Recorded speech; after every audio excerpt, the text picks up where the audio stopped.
Araw-araw nagko-commute papasok ng opisina ang government employee na si Aileen. Para sa kanya, hindi komportable ang pag-commute habang naka-Philippine na dress. Pag nag-commute ako na nakagano na ako, parang mahirap para sa akin. Eh kung magpapalit pa ako para doon, parang isa pang another inconvenient on my end. Positibo naman ang tingin ng isa pang government employee na si Timmy tungkol dito.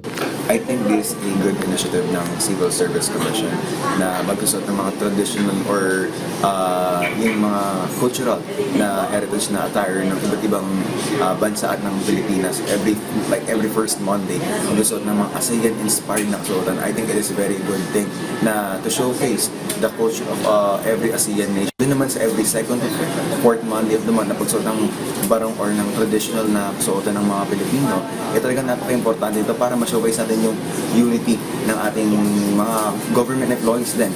Sa ilalim kasi ng Memorandum Circular No. 16 na inilabas noon pang November 29 ng Civil Service Commission, required ang mga kawani ng pamahalaan na magsuot ng ASEAN-inspired attire tuwing unang Lunes ng buwan at Filipiniana-inspired attire naman tuwing ikalawa hanggang ika-4 na Lunes ng buwan. Layon nito na bigyan ng dignidad at representasyon ang mga nagtatrabaho sa pamahalaan. Ayon kay CSC Assistant Commissioner Ariel Ronquillo, sakop ng kautusan ang lahat ng mga nagtatrabaho sa mga national government agencies, local government units, state universities and colleges at mga government-owned and controlled corporations. So practically, lahat po, nakalagay pa nga po dito, whether elective or appointive, covered sila nitong memorandum circular na ito.